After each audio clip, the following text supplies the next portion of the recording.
glad you agreed to work on this with me today. I'm sure you'd much rather be tending to your greenhouses under the open sky than stuck in the dungeons toiling over a hot cauldron.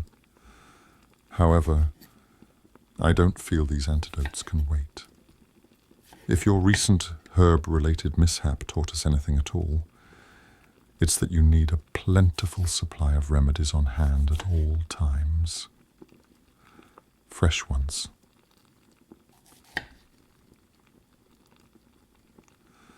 You'll need to grind the mandrake root a little finer.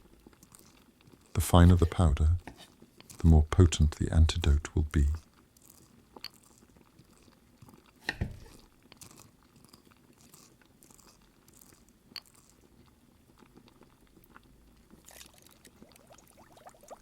Careful.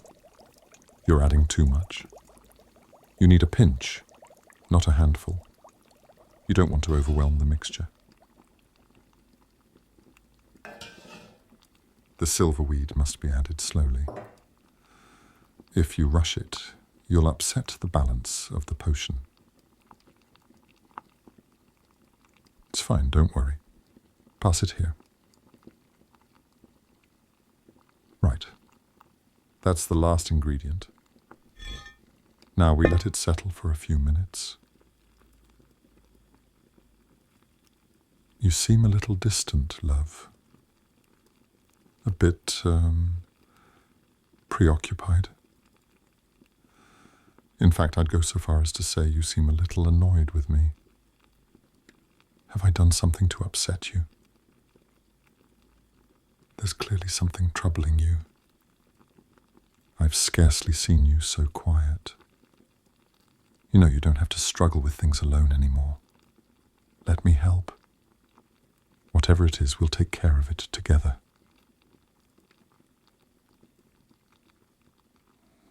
Put that down. Look at me. I need you to tell me.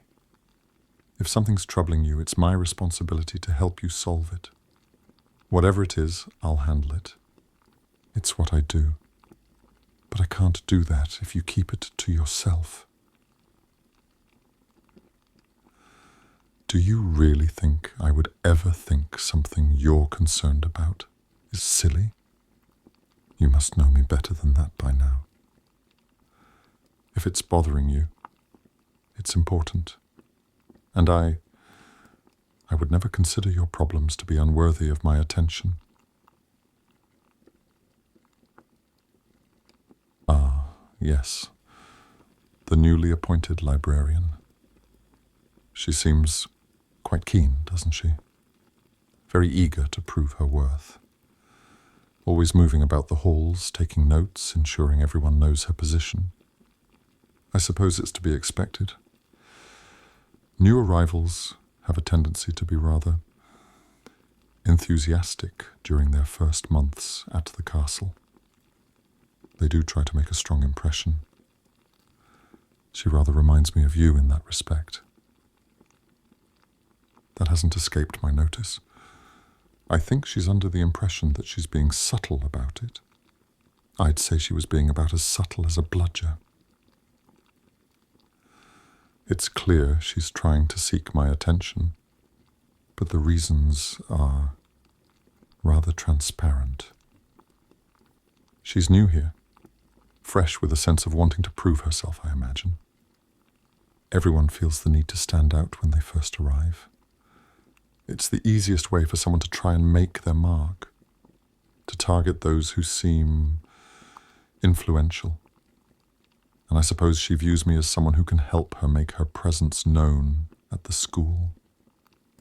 But of course, she's very much mistaken.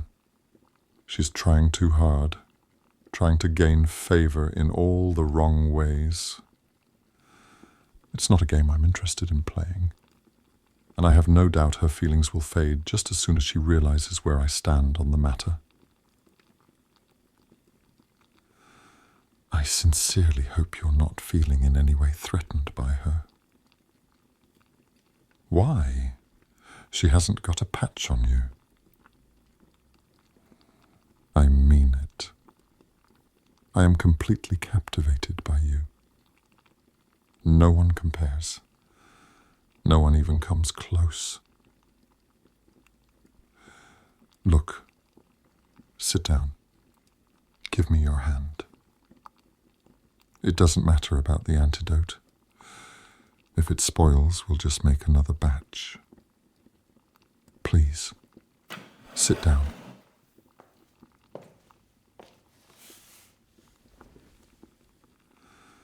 I remember the day I met you as though it were yesterday.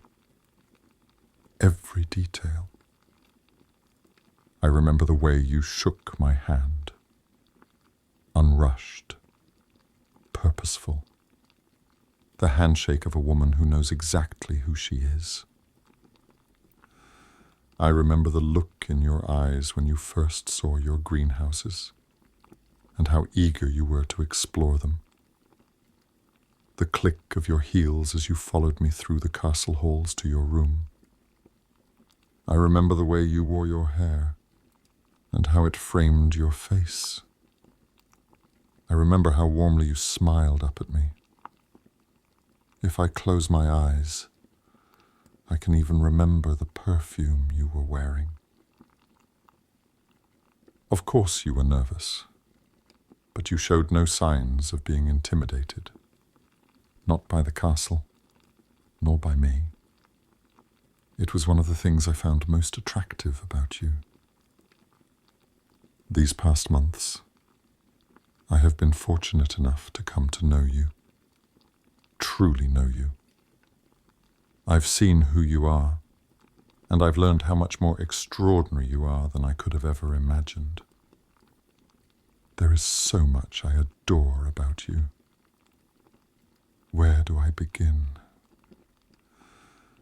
Your passion for herbology, your incredible work ethic, your bravery, your fierce independence. Even when it drives me mad, there's still something incredibly sexy about it. And yet, despite that unshakable independence, you always find ways to make me feel needed. I love how good you are at showing your emotions, the way your honesty and directness completely disarm me. There is absolutely nothing about Miss Vale that you should feel threatened by. As far as I'm concerned, she's just another face in the crowd. She can throw herself at me as much as she wants. It won't make a single bit of difference. You are totally irreplaceable.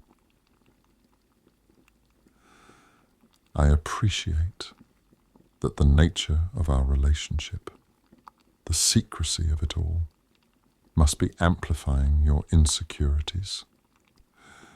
I understand that not being able to fully express what we are to other people might make you question your place in my life. But I assure you, what we have is real. You are my priority, and I'm not going anywhere. You are the one I have chosen, and you are the one I intend to remain with. Please tell me what I can do to make this right. You shouldn't feel this way. May I make a suggestion? You need more than just my words. Perhaps we could spend more time together. Just the two of us. Away from the eyes of the school, where no one knows us, and there is no need for secrecy. There are so many beautiful walks in the Highlands that I'd like to take you on. So many secluded locations filled with all kinds of rare flora that I know you would absolutely love. There is somewhere else we could go. I could take you to Spinner's End. My home. It's far removed from all of this. It's not much, but it's a haven. Private. Secluded.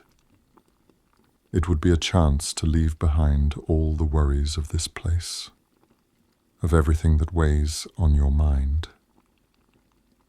You deserve to feel secure and at peace. and Spinner's End offers that. You can breathe, be yourself, and I can take care of you without anyone looking over our shoulders. You would be the only one there with me. No prying eyes, no concerns about anyone else. Just the two of us, and my undivided attention. What do you think? Then it's decided. I shall begin making arrangements immediately. No more worrying. I have everything I want. Right here. She's nothing. You are everything. Come on. You're far too radiant to be cooped up in the dungeons for this long. Much like the plants that you care for so ardently. You need fresh air in your lungs and sunlight on your skin. Let's head outside. We'll make the antidotes another time. This is far more important.